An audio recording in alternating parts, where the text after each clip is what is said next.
जैसा कि आप जानते हैं कि बिहार में आगामी जो है बिहार विधानसभा का चुनाव, और ये चुनाव के परिप्रेक्ष्य में, चुनाव के बीच में जिस तरह से इलेक्शन कमीशन ने जो है मात्र 25 दिन के तुगलकी फरमान जारी करके बिहार के लोगों के साथ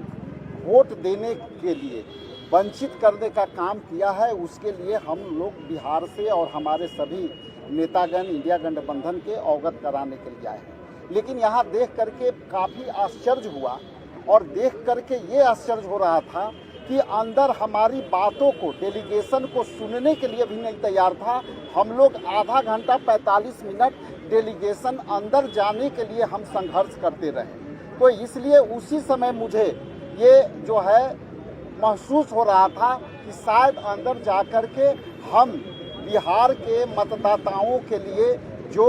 बाबा साहेब भीमराव अंबेडकर जी के जो दिए हुए संविधान में अधिकार है, जो हर व्यक्ति को एक वोट देना है, उनके अधिकार छीने जाएंगे। जिस तरह से इलेक्शन कमीशन का जो रवैया है, केवल वो अपनी बातें समझा रहे थे कि जो है इसको फॉर्म कैसे भरना है, कितना दिन में प्रक्रिया पूरा करना है। लेकिन जब हमने कहा कि अभी जो है 18 जून को मानसून ब्रेक करने के बाद बिहार के दिहाड़ी मजदूर के सुखाड़ वाले एरिया, चूँकि वहाँ बिहार जो है दो परिक्षेत्र में वहाँ बटा हुआ है प्राकृतिक रूप से। पहला उत्तरी बिहार और दक्षिणी बिहार। दक्षिणी बिहार में जो है ये प्रकृति पर जो है निर्भर कृषि होती है। वहाँ के लोग पंजाब, हरियाणा और अदर स्टेट में मानसूनी सत्र में आ करके वो अपना बुआई करने आते हैं। तो आप 25 दिन में आज से जोड़े तो मात्र 20 दिन होता है, और उस 20 दिन में वो दिहाड़ी करने वाले लोग के घर पर जब आपके बीएलए जाएंगे और जो आपके कर्मचारी जाएंगे वो नहीं मिलेंगे, तो उनके लिए आपके पास क्या व्यवस्था।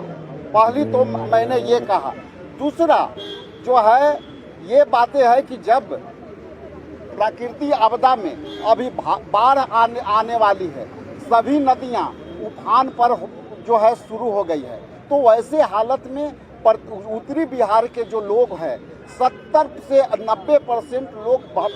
बाढ़ से प्रभावित रहते हैं, और उनकी जो प्रभाव से जो पानी जब जाते हैं उनके कटाव से उनकी प्रकृति जहाँ रहते हैं उनकी प्रकृति घर भी कट जाते हैं, और बाद में वो बाढ़ के पानी घटते हैं तो वहाँ पे उनकी अपनी मकानों का अस्तित्व भी खत्म हो जाता है। तो वैसे लोगों के लिए जब आप डॉक्यूमेंटेशन मांगते हैं तो वैसे लोग कैसे आप प्रूफ करेंगे। ज़मीन के डॉक्यूमेंटेशन मांगते हैं तो आप जो है कहीं ना कहीं इस पर आपको जो है उनको एग्जम्पशन करना चाहिए। लेकिन इलेक्शन कमीशन द्वारा किसी भी पॉजिटिव सवाल के जवाब नहीं मिले, इसलिए आने वाला समय में जो बिहार के जो 8 करोड़ हमारे मतदाता हैं, वो 8 करोड़ मतदाता में से जैसा कि उनकी बातों से ये सहमत में आया कि ये 20% पहले ही डिसाइड कर चुके हैं कि 20% वोटर को हम वोट देने से